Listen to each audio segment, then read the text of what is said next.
One day I was kind of just walking around, and I was in downtown Boston, and there was a sex toy shop there. And it's not my first time there, and I remember walking in just looking for a product for myself. And when I walked in and, started looking at all the different aisles, I was just completely underwhelmed at all the crappy products. Hi everyone, I'm Amy. I'm Jamie, and this is Clever. Today we're talking to industrial designer Ti Chang. Ti is co-founder and creative director of Crave, a San Francisco startup that designs elegant, sophisticated, and thoughtfully designed personal pleasure products.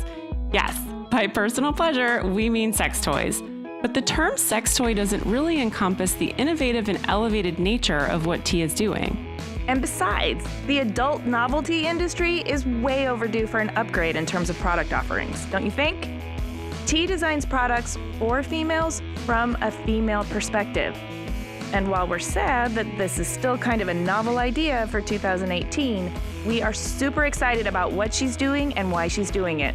She wants all of us to own our pleasure, and maybe, just maybe, that will lead to world peace. We are so in.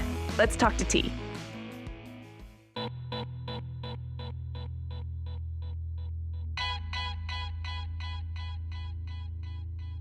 My name is Ti Chang. I am designer, co-founder of Crave. We are based in San Francisco, California. I am doing what I do because I believe people should have the sex life they want, and shame, stigma, and bad products should not be in the way of that pursuit.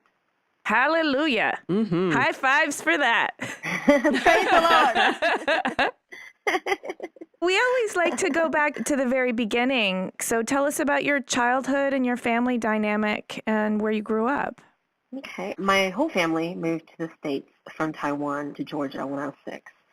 My parents chose Georgia because we already had family here. My aunt was already here, and she had a furniture business.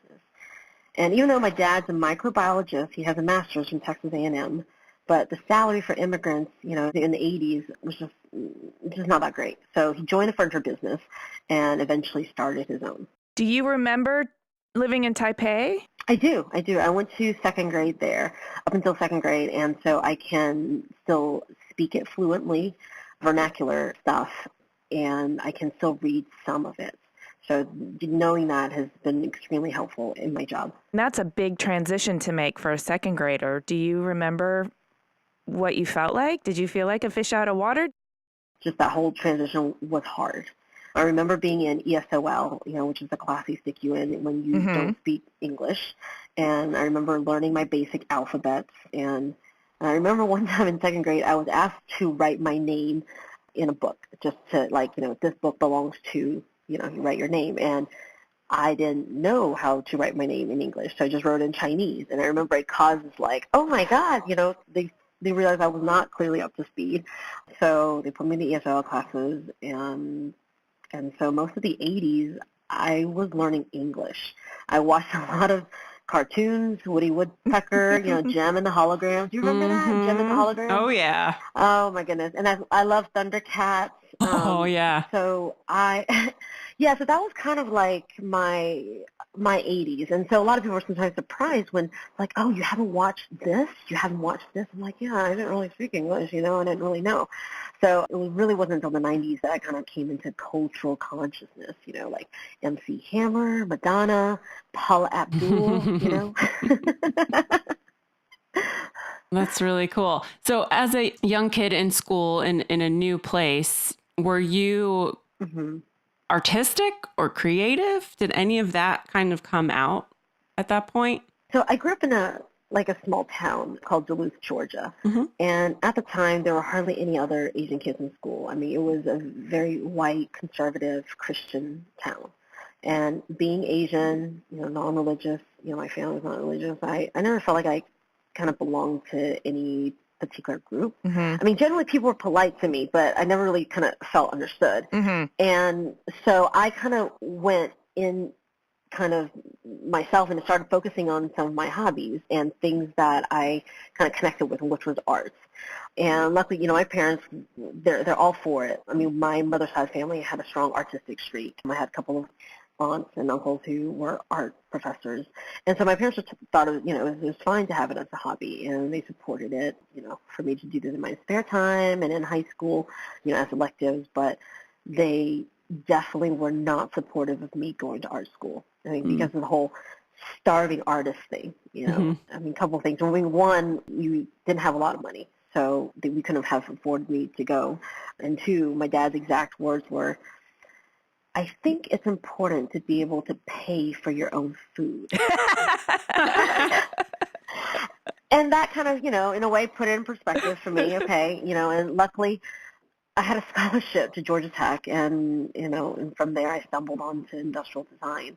I mean, my parents didn't really know what I was doing with industrial design. They just cared that I was going to a good school and that, that should make me employable and I should be able to pay for my own food. Yes. Well, as your parents, those are pretty core issues for them to worry about. Yes, it's completely legit. But before you got to Georgia Tech, you had to live through teenagerdom. And the teenage years are frequently fraught with identity struggles and, learning where the boundaries are and trying to push them. I'm wondering what your teenage years were like. Yeah, so I think I was always an outsider because, like I said, I was in a town that just, the people didn't look like me. I didn't really identify with them. They didn't really identify with me. And so being an outsider became a place that I, have come to know very well. And I think it really helped me to think for myself and make judgments and decisions without peer pressure. And peer pressure is easier when you don't have any friends. Yeah. And I didn't have any friends, so I think it was incredibly formative in me becoming an adult because I became at ease with having different opinions and not, being kind of part of the majority and looking at things and issues that people didn't talk about. I never really thought about peer pressure from the perspective of it not being such a burden if you don't really identify with people around you. Yeah, because, you just didn't have feedback. You didn't have anyone telling you what you should or shouldn't do. I saw what was going on around me, but because of just I didn't really have that many close relationships, I was able to make decisions on my own, and I felt, in a way, more free. Yeah, it was kind of lonesome, but at the same time, I was very comfortable with just being able to make that kind of decision. When you're in a town where everyone's so different, and I wasn't religious, I was not athletic in any way. Yeah. And also one of the reasons why it was so hard for me to have friendships was that because my parents we struggled a lot. We didn't have a lot of money. My parents' store was a place where all the kids, so I'm the oldest of 4 siblings, we were all expected to work there on the weekends. So if we weren't studying, we were at the store. So because of that, there's all these parties I couldn't go to. I couldn't go to sleepovers. Right. I never there was went no to like prom. hanging at the mall all day on Saturday or something. No, there's just no. Yeah, no. But so because of that, I think it just kind of helped me form a really insane work ethic because I was always used to working a lot. My parents worked a lot, and that really really formed my work ethic. So I'm also really interested in your path from art to industrial design. So I know you studied industrial design at Georgia Tech, but did you start out in industrial design or did you start out in something totally different?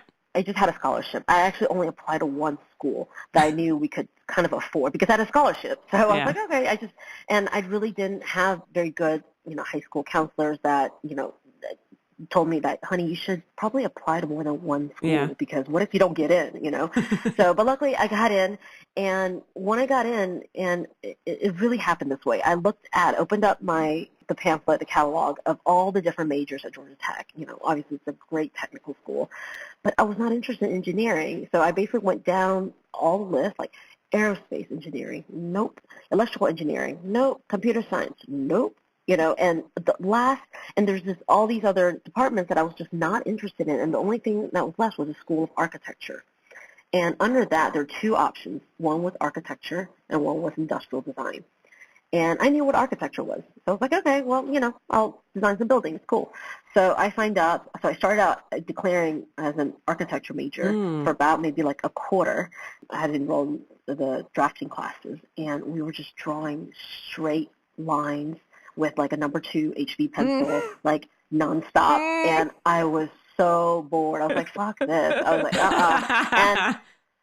And so without even knowing what industrial design was, I was just like, okay, I'm not doing architecture, so where the hell industrial design is, I'm just going to have to fucking make it work. So, yeah, and I got super lucky that it totally worked out. Oh, wow. Can I just mention a side note? Jamie and I talk to people all the time who found their way to industrial design by accident because nobody told them what it was. They didn't know what it was growing up. Somehow, we've got to get kids familiar with industrial design so they can be stoked about it. Absolutely. I mean, when I was graduating, I remember having a session with my high school counselor, talking about your career. You take these, like, standardized tests, and it tells you, like, maybe what your personality is more suited for. And she's like, you should think about being a secretary. What? And I was like, what the hell? Like, what are we talking about here? And I just like, this is BS. But then again, like I said, I never felt like anyone really understood me or, related to me. So I just took it with a grain of salt. I never really, like I didn't pay any attention and like was like, oh, I'm going to be the best damn secretary ever. Right. Yeah, the rampant problem in that people in high school, they have no idea about design. And so I wish just schools would do a better job reaching out and let kids know about all these amazing opportunities in design. Including industrial design. Yeah, I agree. So after you studied industrial design, you ended up going abroad to London to study. And what did you study? Because you got a master's from RCA. Right. Was it also in industrial design? Well, so they don't actually have an industrial design program. They call it design products. So at the time, Ron Arad was the headmaster. So design products was the platform where you made things, and I'm putting it very loosely because design products was a degree that it drew people of very different backgrounds, like artists, photographers, industrial designers or architects. But ultimately, in this platform, you had to make an object. And there were other platforms like industrial design engineering, which is much more engineering based. So we're a design product. So Ron Arad is a pretty famous furniture designer. What type of objects were the focus of this program? Well, RCA, they're kind of known for sort of allowing you to do sort of whatever you want. But whatever you did, it just had to be good. But my experience at RCA was kind of different. I remember the first few weeks after orientation, we all had to discuss with the head tutor, our intent, what we want to focus on for the next 2 years. And at that point in time, I didn't go straight from Georgia Tech to RCA. I worked for a bit. I designed hairbrushes. I designed bicycles. So I had a little bit of an idea of what I wanted to do, and it was very loose. I just knew I wanted to create products for women. And he looked at me with a totally blank stare and was like, well, if that's what you want to do, then I'm going to have to ask you to leave. Because there are only 2 female professors here, and they're not even full-time. What? So I was like, what? Yeah, I was completely flabbergasted. I mean, just because I want to focus my next 2 years on, thinking about what it means to create products for women. It doesn't mean I have to have an entire staff of female professors. It just was, I was asking for permission to kind of focus on that. God, that's just such an example of the ignorance that people have when they think about products for women and like what it means to design from that perspective. Yeah. Wow. Absolutely. Okay. Absolutely. And so, and at that time I was young, and I, like being 25 at the time, and I just got to London, and, I was not ready to kind of stand up to the establishment and like fight it. I was too just kind of intimidated. I was just, I didn't know what to do. So basically I changed my focus to furniture and manufacturing, and I graduated. Okay. But in retrospect, I think that experience just kind of furthered my resolve to design products for women and support women in all that I do. So kind of roundabout way of eventually doing what I really wanted to do, but it took a little longer. Yeah, but that really does highlight the fact that baked into the system, there is a lack of a female perspective in the products that are being generated into the world, because it's not even being taught in school and it's not even being supported in school. Well, Yeah, it is now to more of an extent, but back then, that episode in your life probably really did highlight for you a particular need in the market. Yeah, because I worked for a few years and I started to see how male-dominated industrial design, the profession is. And, from that, I realized so many things that we would think and assume were designed for women were not really. They're really marketed towards women, but not really designed for women. And so, that female perspective in things, in objects, in our environment, it needs to be there.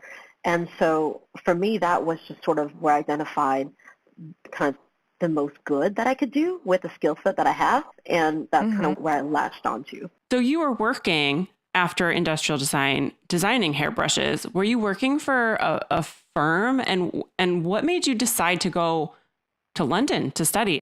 Okay. When I was designing hairbrushes, I was working for Goody. So Goody is a manufacturer. They are owned by Newell Rubbermaid, which owns a lot of other consumer products like Lovelore, Graco, almost half the things that we use in our home every day. So it was for Goody. So I was an in-house designer there. And I was there for just over 2 years. And there I helped lead a collection of hairbrushes that was eventually produced and got patents. I mean, when we say hairbrushes, it's like, oh, it's just an everyday hairbrush. It's not like super sexy like the latest Google phone or, it's not like a laptop. But because it was just so humble, like an everyday needed item, that there just was not a lot of innovation in that space. So when I came in, I was able to bring a lot of, new thinking to that, and it was extremely rewarding. But I learned that being in a corporate environment was not good for me. And also after that, I went to Trek Bicycle, which is another large corporation. Corporations, they're extremely powerful. They can do a lot of good, but also just working in a corporate environment, I learned that, I just didn't have time for the, the politics, the egos, and all of that. And I kind of, after Trek, I was like, oh man, is there more to working in industrial design than this? I recognize that I was raised in the States, and so that's kind of the American perspective, the corporate perspective, what industrial design as an in-house designer looks like. And so I became curious about design globally. I wanted to learn more about what design means on a larger scale internationally. What does it mean in London? What does it mean at RCA? So it's just to really get a better perspective on design. Okay, so you figured out you don't really like corporate culture. You want to look at design from a global perspective. So you go to RCA, you graduate, then what? Are you like, what do I do now? Do you start your own thing? No, that's exactly where I was after I graduated. I was like, okay, now what? And I got a kind of like a project offer from a furniture manufacturer in China. They're Taiwanese based, and they wanted to design European-style furniture. So I was kind of commissioned to do a few pieces there. And I learned very quickly that there's really not much money in furniture design. I mean, I really enjoyed it. It was a great experience. However, it was just not something that I could pay my massive student loan bills with. So after that, I was like, okay, well, I got to figure out plan B. Then I got a job in New York at a consultancy. I'm just a little no-name consultancy, and I was just excited because one, I was moving back to the States. I get to live in New York, and I wanted to try consulting because I've always been an in-house designer. So I moved to New York. In about 10 months, I was like, New York is not, I like New York now. I love visiting there and doing everything, but I didn't enjoy living there because I was just steps away from Union Square. It was just nonstop people, and it was too much for me. It was too stressful for me. I then moved to Boston with a boyfriend at the time, and that's when I started just freelancing because I just didn't know what I wanted to do. But I was at a point. This is also 2008, so this is a big recession. And finding work was extremely hard. Finding interesting work was impossible. So already I was in a position where, it really was not much work, and whatever work I could find, they were like paying, peanuts. I kind of made this decision in my head, like, okay, well, if I'm going to be paid very little for designing something I'm not interested in, why don't I just focus on something I'm actually interested in and not be paid anything at all? So that's kind of what started my journey into sort of wandering into entrepreneurship and starting my first company.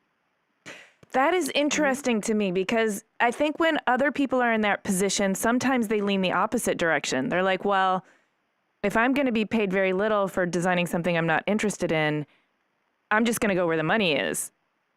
And instead, you went where your passion is.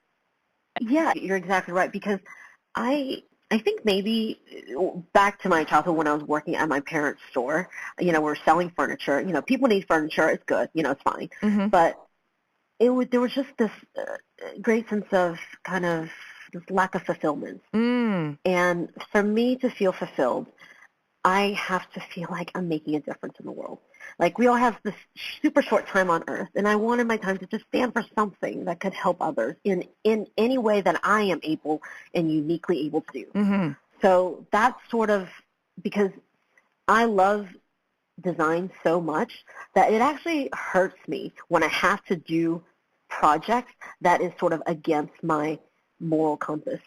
Does that make sense? Yeah. Like, it's like the job that you take, like, because you have to pay the bills, but there's no shame in it. It's not, and I'm not poo-pooing, like, it's not what that's about, but it's that for me, I knew for me to be fulfilled in the long term, I had to start moving myself in the direction of what I believed in and what also aligns with my moral compass as a designer. It sounds like you are willing to shelve, at least temporarily, the advice from your father that you should be able to pay for your own food. Yeah, luckily, I mean, Boston, is not as expensive as San Francisco or New York. But yeah, no, then again, it was a hard time for everyone. Everyone was kind of struggling. And so, yeah, I mean, just when you're idealistic like that, I get really tunnel vision, and I just really focus on it. It's not like I wasn't eating. I had luckily support of close friends and family that really enabled me to focus on this. When you decided to really throw yourself into something that could make a difference in the world, what did that look like, and what did you land on? I didn't know. I just knew loosely, like, I wanted to design products to help women, to support women. Mm-hmm. And I started thinking, my brainstorming just immediately went to things that are very, feminine, like tampons, menstrual pads. And I was like, oh, but, this is kind of limiting as far as design. There's only like 3 materials in there, it's like cotton and whatever. So I was like, okay, well, maybe this is maybe not my calling. But then I, started looking at other female-centric brands, and there just really wasn't any. I could not find, I scoured the web trying to find a female-focused company. And aside from things like birth control, which is much more, medical and not so much product, I couldn't find a lot of things. Mm-hmm. So I was already in this headspace, and I remember one day I was kind of just walking around, and I was in downtown Boston, and there was a sex toy shop there. And it's not my first time there, and I remember walking in just looking for a product for myself. And when I walked in and, started looking at all the different aisles, I was just completely underwhelmed at all the crappy products. I mean, it's everything you think it is. It's the phallic stuff, it's the neon, dildos, and things like that. And, as a designer, I read into the design language. They're almost like cartoon products, too. Absolutely. They're like garish colors. They're in cheap materials that don't feel good next to your skin. Absolutely. They even like operate like power tools rather than something more sensual. It's just... Exactly. I mean, because as designers, we read into that. It's not easy on the soul. No, it's not. It's not easy on the eyes either. Can you imagine giving this to your girlfriend, like, hey, here you go, and like, what the fuck is this? Get that away from me. So you're exactly right. Us as designers, we read into these things. The form, the material, the functionality, and it was so clear. And to me, that it just wasn't from a place of respect or understanding nor care about the user. I mean, after all, the whole entire adult category is called novelty. You know that? Oh. It's called the adult novelty show. And I mean, a woman's orgasm is not a novelty. Thank you, sister. Oh yeah. my God. That's a fantastic quote. So, that's when I decided to apply kind of the ethos that I learned as an industrial designer to elevate the perception of sex toys and pleasure for women. I love it. And you are providing a much needed public service. So from the bottom of my heart, thank you. Well, we have a great team, and I'm just happy to be part of this journey to help support this. Tell me a little bit about how this formulated into an actual business. It's a great question because, so many people, they have sort of this thing they're interested in, and they have some ability, but the problem is they can't quite find a market demand. And in order for something to become an actual business, you need to have the ability, the interest, and the market in order to form a proper business. Without the market demand, you kind of sort of like have a hobby. So for me, I think I was lucky in that I, found an area that suited my interest. Sex, it's cool, it's edgy. Also, it's in an area that was not saturated, like cell phones or laptops. And I think if I wanted to, let's say, hey, I want to be the next, Apple, I think the barrier to entry is way higher. So I don't think I could have gotten as far as I did if I wanted to start in one of those very saturated markets. How I started was, honestly, I just simply started. I had a few $1,000s, in savings, and I decided I want to work on sex toys. And I just started, sketching out some ideas. I bought some samples. I started sketching and ideating, and I got to a point where I needed to get them prototyped. And at that point in time in Boston, and just prototyping in general, it's not as accessible as it is today. It was still very expensive. So I decided to go to China to get my prototypes. And I was only supposed to stay there for like just a few months. I ended up staying there for a year, and then I also launched the company from there. But basically, I went to get my prototypes, and after 3 or 4 months, I got one sample of each that looked like, felt like, functioned like the real thing. But I only had one, one of these. And this is a really critical point in... What type of products? Are we talking about vibrators or... What prototypes? Oh, yeah. This company decided to start what's called Incognito, and it was about bringing together the idea of sex toys and jewelry. And sex toys is obviously, very taboo, and the form was awful. And jewelry was something on the completely opposite spectrum for me that was just well accepted. It was luxurious, and people felt good being gifted one and using one and wearing one. And so I kind of want to bring those two sentiments together. That became what I call foreplay jewelry. Okay. So these are jewelry that you can wear out that kind of had a functional side as well as a, fun, playful side in the bedroom. Ah, okay. Okay, so you spent a year in China getting the prototypes a few just months right. in China, right, getting the prototype. Yeah, and at this point, now that I have the prototypes, I was like, okay, before I invested any more time or money, I needed to have reality check. Because, as designers, when we create things, we all think our stuff is the best, of course. But the reality is you really don't know if someone would actually pay money for it. So before I decided to move forward and commit to production, I needed to just make sure that this is something that actually, has a market for. So I decided to go to one of the biggest adult novelty trade shows. This was in Berlin, and to meet with buyers. So these buyers, they're pitched products all the time, and they easily tell people yes, no, and they know if it's something that they can sell. So I figured that they would give me very honest opinions. So I just told myself, look, let me just meet with them and see what they say, and that will give me a better gauge as to what I should do. Maybe, if they don't like it, I can pivot. They, love it. Okay, that's awesome. Just so that I know what I should do as the next step. So I met with 5 or 6 buyers, and with just this one little, sample of each. I had like 5 samples of different products, and their response was just overwhelmingly positive. They were like, if you had production of these things, I would place an order right now. And I didn't. I didn't read any business books. I didn't really know how to, I was just kind of being me and saying, hey, this is what I want to do, and I have one sample of these, and I don't have production, but, I'm working on them. So even though I didn't get any purchase orders at that time, the response was just very encouraging. I could tell this is something that I felt they could sell. And so it felt like maybe I have something here. So after that, I went back to China and committed to production. And at the time, I didn't even have money for the production, the first batch. But this is one of the things that, in anything you do, when you build up a relationship and rapport, you build up trust. Mm-hmm. And so the factories that helped me create these samples, they trusted me and I trusted them. And, I told them, like, look, I went and talked to buyers. They really want this, but I don't have the money for the initial production. It was only like 250 pieces. It was very small. But I was convinced them that I'm good for it and that it'll be fine. And they believed me. And so they started production with this, and luckily shortly thereafter, I got my first PO. Mm-hmm. And after that, another PO. And next thing I knew, the first batch immediately sold out, and so that I was able to pay for, the initial batch and the next batch. So I started to just kind of get on a roll.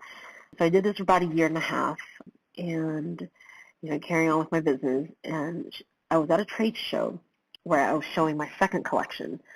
And that's where I met my co-founder, Michael, who actually started Crave.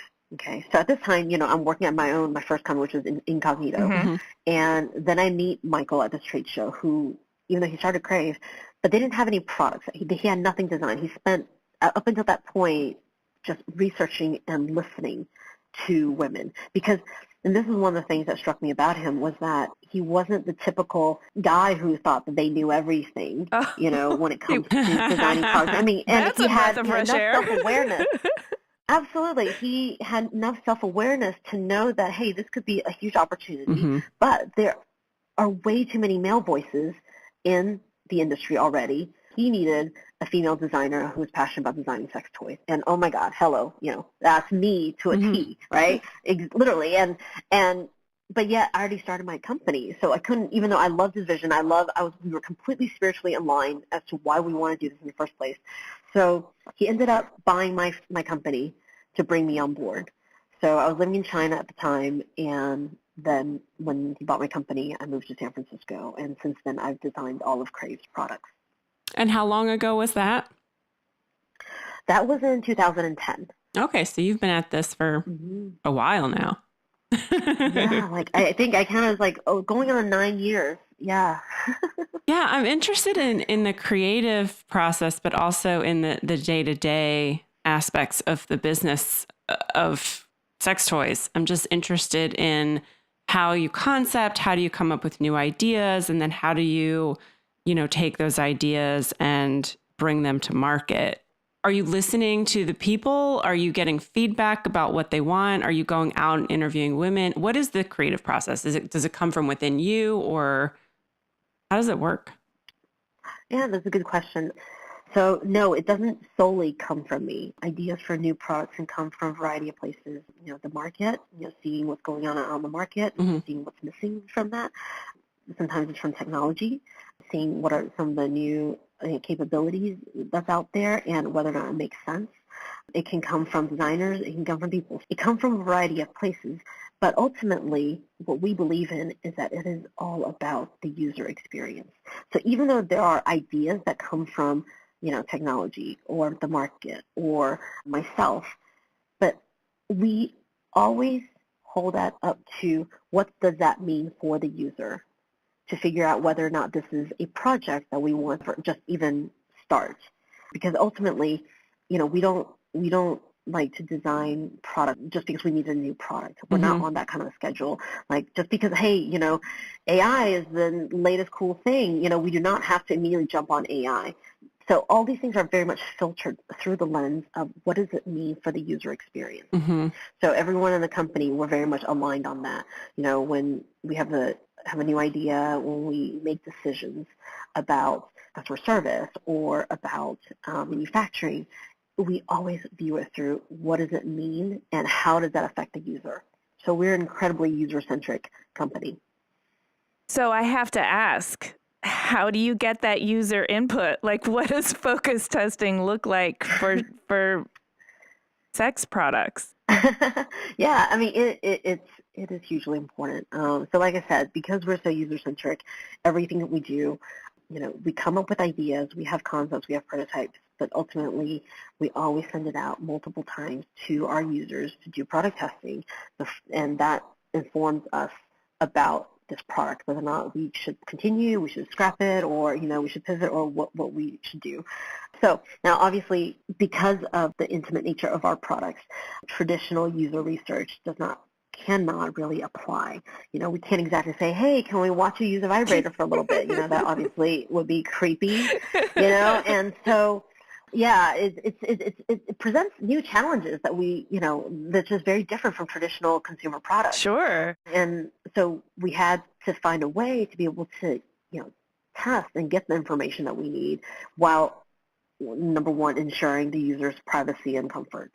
So we have a process where we have like a wait list of product testers who are friends of the company, friends of friends, people who are close to the company that just really want to provide feedback. Okay, whenever we have a new product, we send out an email to everyone, all anonymously, and just letting them know that, hey, we have this product that we're looking to test. If you're interested, let us know. And usually it's first come, first serve. So the first 20, 10, 30, whatever people that responds, get to do their user testing. And what we do is we send out these products to them, so they're using them in the privacy of their own home. Mm-hmm.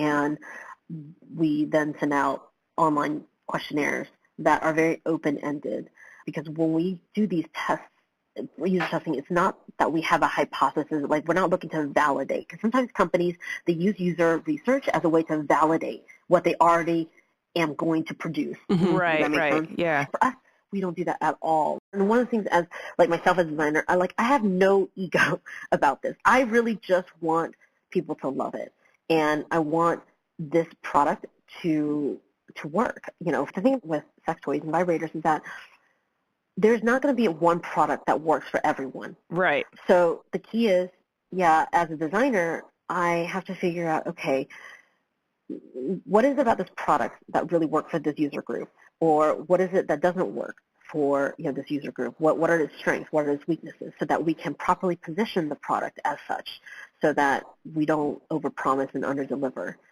So by putting this out there and just trying to get very honest feedback, we then better know whether or not this product is worth continuing for development, or we should just scrap it because it just doesn't work. Very interesting. Yeah, I mean, sexuality is such an individual thing that I can imagine that your user feedback is as individual. And so, yeah, you can't put a product out there and promise that it's going to do everything for everybody. No, not at all. I think it's ridiculous when brands tell you the best orgasm ever, or under 3 seconds. It's complete rubbish. And it is. Everyone is so different. In fact, something that works for you one day may not work the next day. It is completely so varied and so complicated and so multi-layered that I recognize that there's not that one product for everyone. So therefore, it is important to have a variety of products that do a variety of things, but you just have to be clear as to, this tends to be more for people who need a lot of strength or power. This is tends for people who are more sensitive and so forth. You have to position it in such a way that you're not promising everything to everyone, so that people can find what they think they want. So I don't want to make this too heavy of a conversation, but I feel like it's really important. We're talking about female sexuality, and we're talking about how individual and how personal it is. And you've committed your life to helping people have the sex lives they want. And we're currently in a time in the upheaval of Harvey Weinstein and Larry Nassar and the Me Too movement where, the metaphorical scab has been ripped off, and so many women have been faced with reliving or otherwise re-experiencing some sort of sexual trauma and all manner of unpleasantness related to their own sexuality. And so this is also a time of healing, right? It's a profound opportunity for healing and empowerment and positive change. And so I'm wondering where you see yourself, your role, and your products in this current climate, and how you can support this healing and positive change.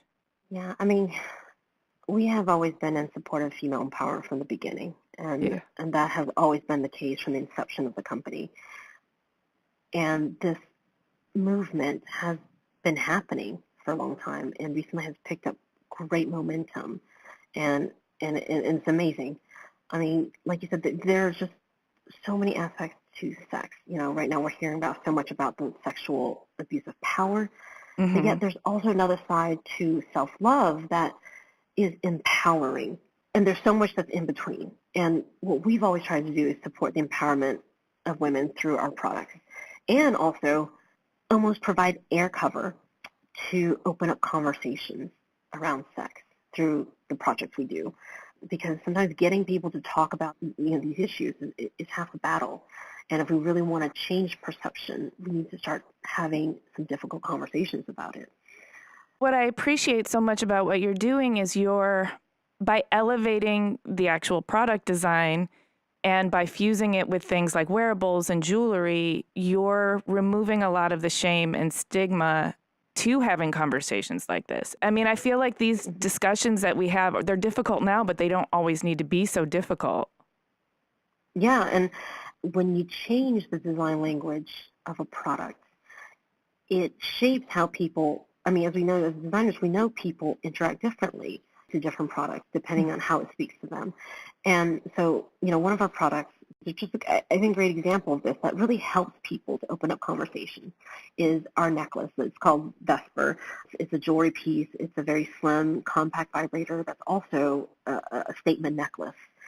And what we found was that, one of the reasons we created this was because we noticed that people wanted to talk about sex and pleasure, but yet the on-ramp into talking about that is just not, if the landscape of products are nothing but phallic-shaped dildos, and aggressive butt plugs, you'd be like, how am I supposed to talk about this? It's really hard, Whereas if you have a necklace that's super elegant and people are wearing it, they're bringing this, taking this to brunch, they're taking this to dinner, they're taking this on dates.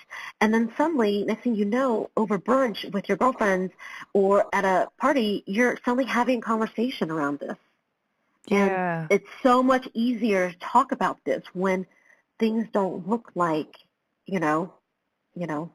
not great things.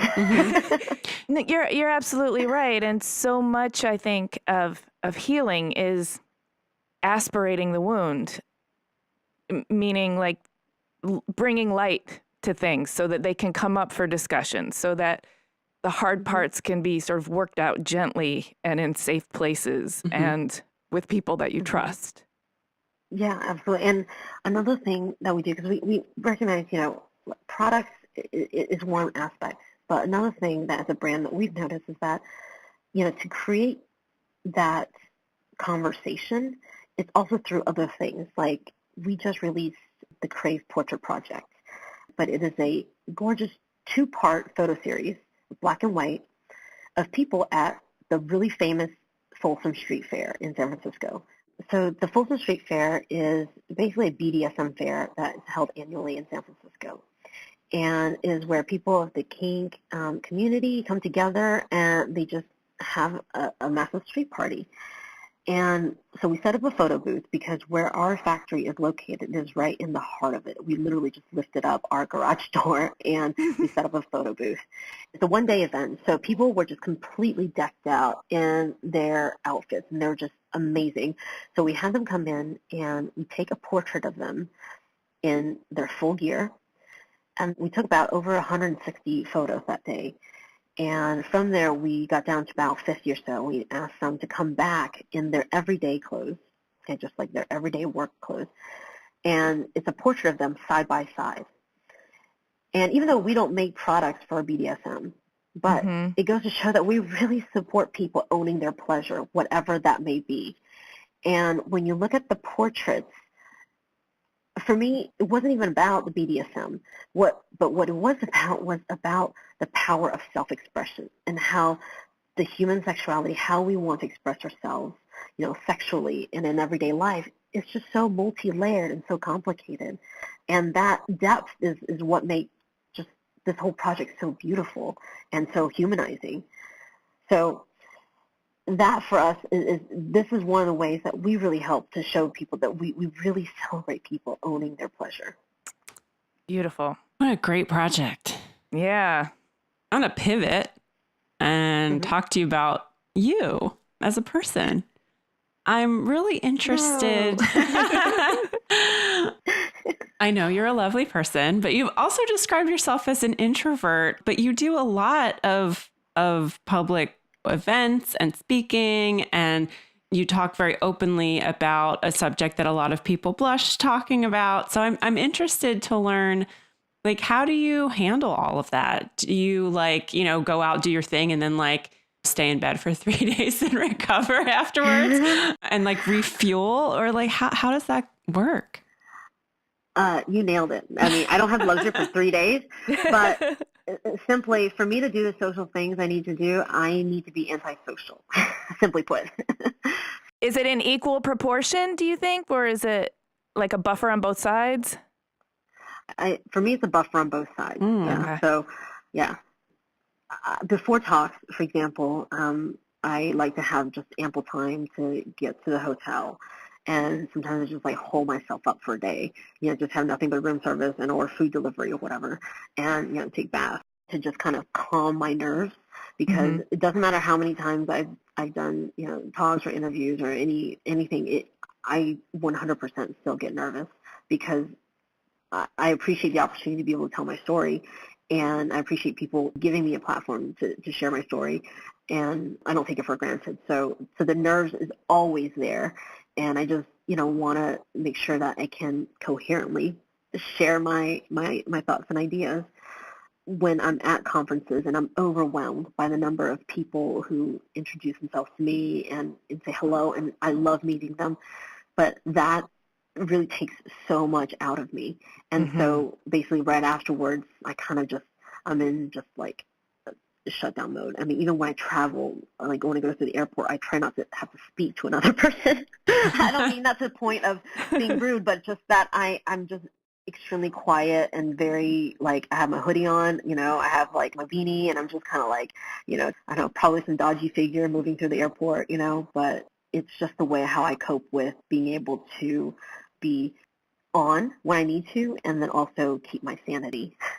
Yes.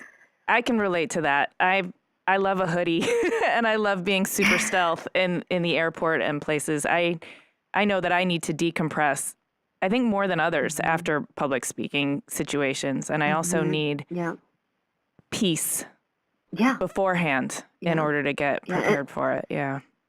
Yeah, and I'm not a natural speaker, and it's really one of those things that I feel like, as an entrepreneur, you want to do everything you can to make, the business work. And when you're a small company, we don't have the budget to hire a spokesperson. Out of necessity, as an entrepreneur, as a co-founder, you just have to do whatever it takes, within your power, and being able to put myself out there to talk about what I do, why it's important. It's just something that I've had to learn.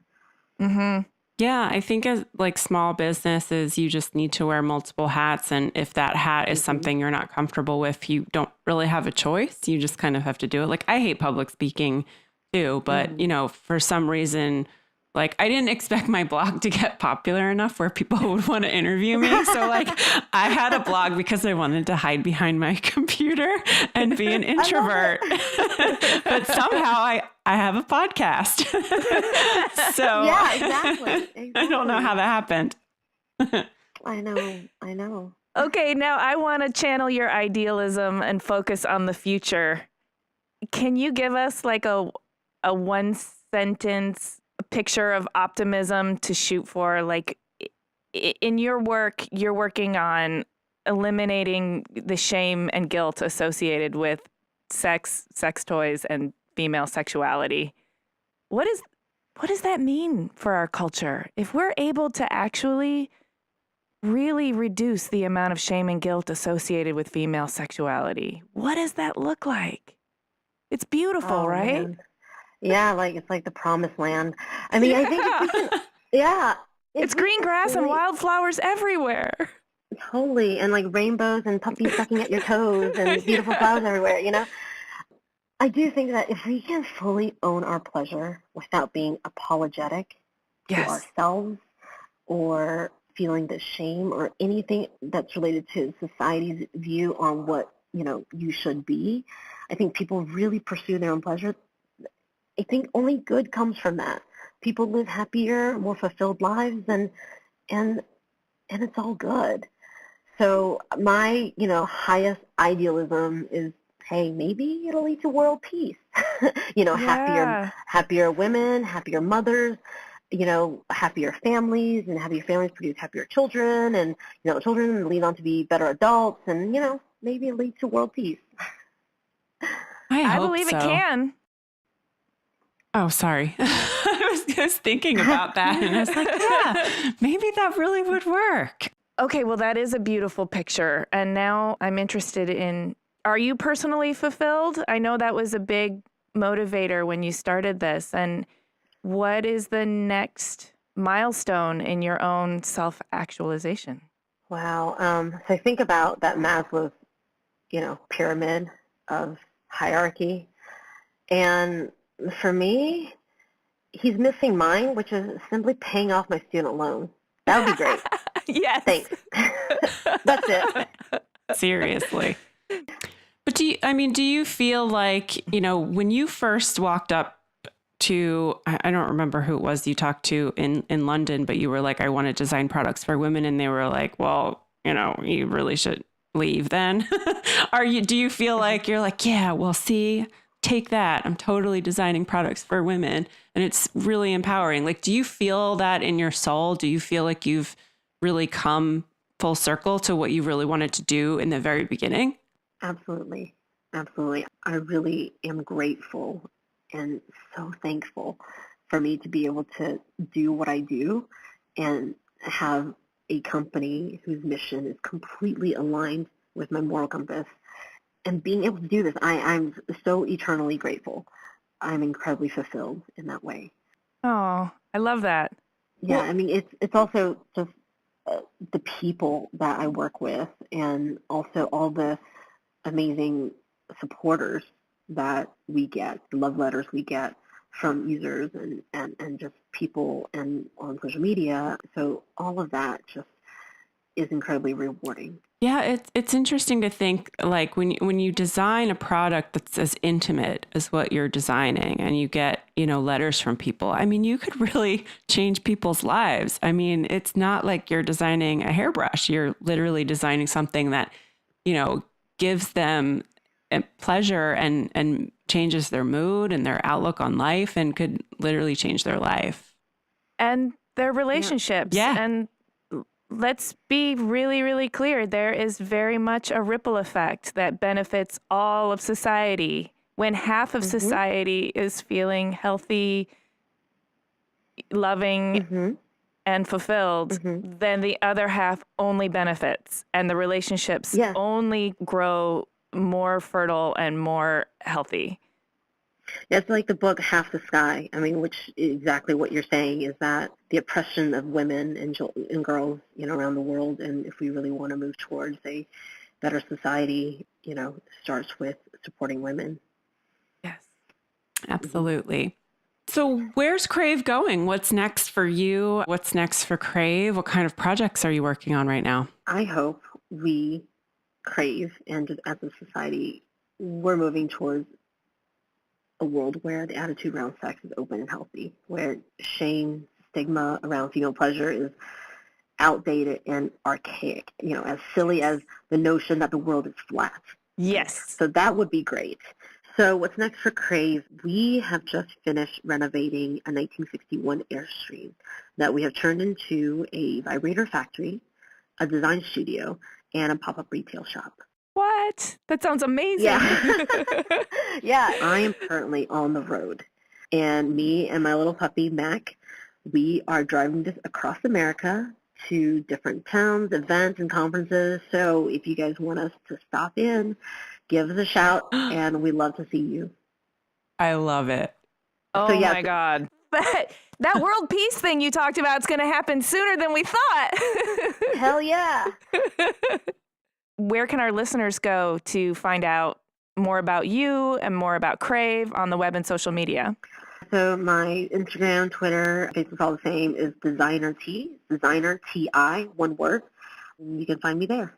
Awesome. Well, thank you so much, T. This has been really cool. Thank you. All right, thanks. Bye.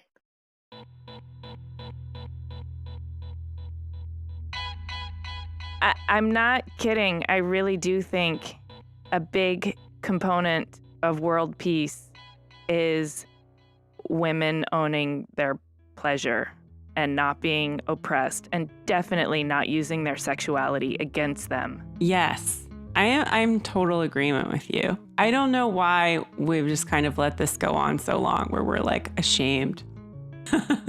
Yeah, and you know what? I also think that there is a tendency on the part of men to feel like if women are doing something for women, that it's inherently anti-man. It's not. It is not. It is not. It is for the good of all. It is for the good of our children. It is for the good of our sisters. It is for the good of our lovers. It's for the good of all humanity. Amen. And I mean that. I totally agree. And I think, she's really helping push that forward a lot with what she's doing. Not only just like the designing part of the products, but like all of the education and all of the research she does and all of the events and the speaking engagements that she does to spread the word about this. That like, hey, like we need to talk about it. Yeah, destigmatizing the conversation. Yeah, exactly. It's not a dirty subject. It shouldn't be. No, and I love that she created this necklace because it's like you can wear it and then like if you have a conversation about it, it's less awkward because it's not like you're wearing a giant like pink, like cartoony dildo around your neck. It's like a very tasteful necklace and it's attractive, but hey, it also has this really great functionality, that's like a hidden secret. It doesn't look like a phallus with two articulated testicles attached to it. Yeah, I think women designing products for women is really, really important because men sometimes, I'm not saying that men do a bad job. I mean, they've done a great job with some things, but I think, women know women's bodies best, but also women understand that one size doesn't fit all the time. Mm-hmm. And I think knowing that you can design or have like lots of different products that satisfy different needs is really important. I think women designing for women is important, but I also think, and I loved her story about her co-founder, is if you don't happen to be a woman, if you don't happen to have this inside perspective as to what it's like to be a woman, it's very easy to ask a bunch of questions and listen to the answers and gain a lot of information that way. Yeah, I mean, it's just standard design R&D. Yes. I mean, for any other project, it's just a subject that's a little bit, more intimate and maybe more uncomfortable for some people to talk about. But it's really important. It's really important in the same way there is the saying that you can't really love anyone else unless you can love yourself. Mm-hmm. Well, it's pretty true. And your own sexuality is part of knowing yourself and loving yourself. And if you can't wrap your head around that, then it's going to be really hard for all of your relationships to flourish. Mm-hmm. Yeah. If you look across humanity and see all of the relationships flourishing, dude, this is a completely different world. Oh, and you know what we didn't talk about? That she does these women in industrial design meetups. And so she's also not only helping women have orgasms or better sex lives, she's also helping women in industrial design, whether they're sharing ideas or they're just educating people on industrial design. I love that she's fostering the female community and empowering Yes, them. And she's the chair of IDSA San Francisco. So she is all in on product design, which is fantastic. Yeah. Yep. I just lost my train of thought. I'm just giving you a private moment with your own sexuality, Jamie. If you hear any buzzing, don't pay attention. Oh my God.